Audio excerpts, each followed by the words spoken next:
Deep Water Summary in English. William Zero.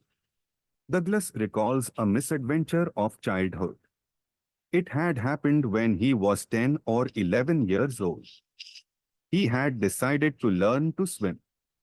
There was a pool at the YMCA in Yakima, which was safe.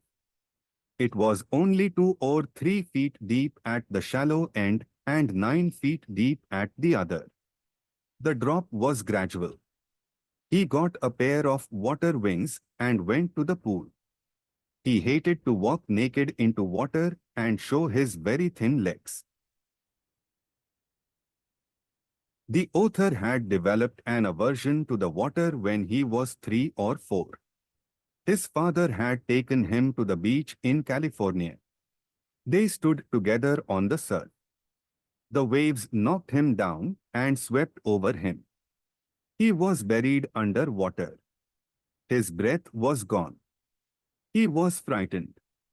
His father laughed, but the overpowering force of the waves filled terror in the young author's heart. Unpleasant memories were revived when he went to the YMCA pool for the first time. Childish fears were stirred. But soon he gathered confidence. He watched other boys paddling on water with their water wings. He tried to learn by imitating them.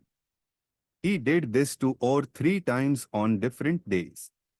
He was just beginning to feel comfortable in the water when the misadventure happened. When he went to the pool, there was no one else. So he sat on the side of the pool to wait for others.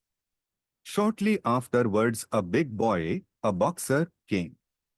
He was probably 18 years old and had beautiful muscles on his legs and arms. He called the author skinny and asked how he would like to be plunged in water. The boxer boy picked Douglas and threw him into the deep end. He struck water in a sitting position.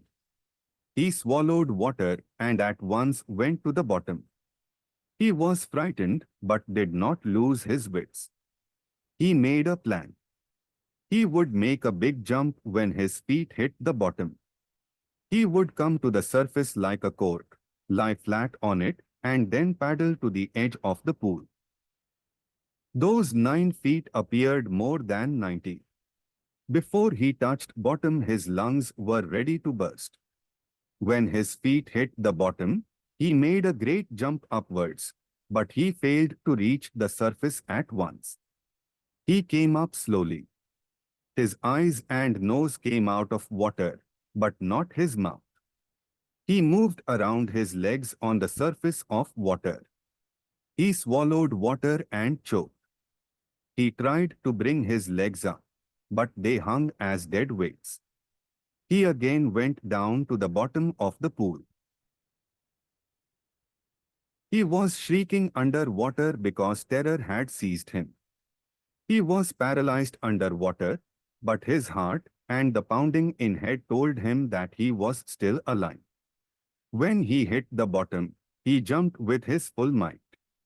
The jump made no difference. The water was still around him.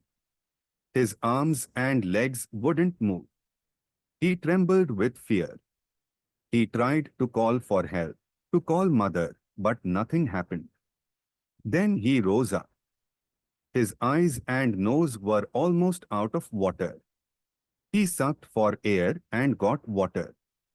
He started going down a third time. Then all efforts ended and he relaxed.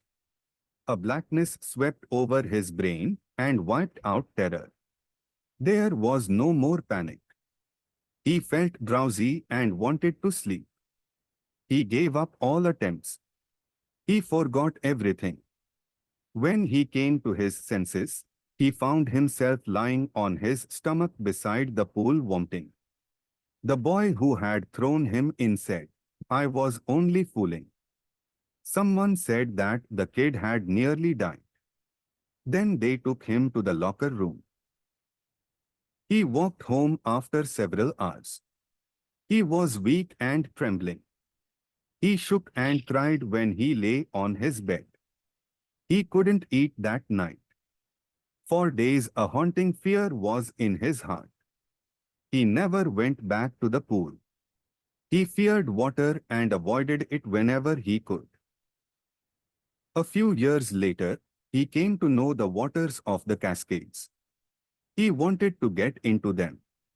Whenever he did so, the terror that had seized him in the pool returned. His legs would become paralyzed. An icy horror would grab his heart. This handicap remained with him even as time passed. Wherever he went, the haunting fear of water followed him. It ruined his fishing trips. It deprived him of the joy of canoeing, boating, and swimming. He used every method he knew to overcome his fear. Finally, he decided to get an instructor and learn to swim. He went to a pool and practiced 5 days a week, an hour each day. The instructor put a belt around him. A rope attached to the belt went through a pulley on an overhead cable. He held on to the end of the rope. They went on this way for many weeks. On each trip across the pool, a bit of panic seized him. Each time the instructor relaxed his hold on the rope and the author went under water, some of the old terror returned and his legs froze. It was 3 months before the tension began to slack. Then the instructor taught him to put his face under water and exhale, and to raise his nose and inhale. He repeated the exercise hundreds of times. Very slowly, he shed some of the old panic as his head went under water.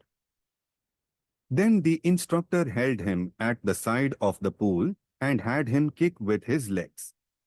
He did so for weeks. Gradually his legs relaxed. Thus, piece by piece, he built a swimmer. When he had perfected each piece, he put them together into an integrated whole.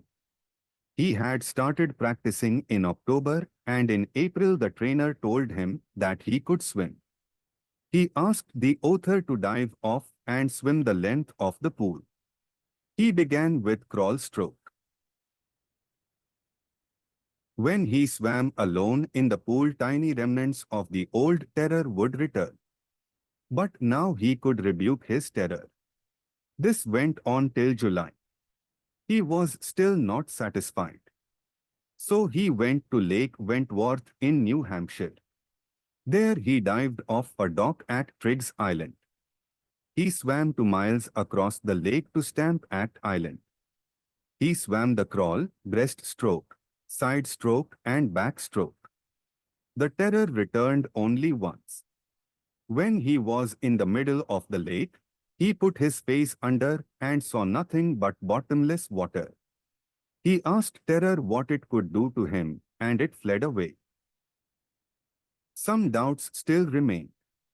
So he went up the Tieton to Conrad Meadows, up the Conrad Trail to Mead Glacier. He camped in the high meadow by the side of Warm Lake. Next morning, he dived into the lake and swam across to the other shore and back. He shouted with joy, and Gilbert Peak returned the echo. He had conquered his fear of water. The experience had a deeper meaning for him. Only those who have known stark terror and conquered it can appreciate it. In death there is peace.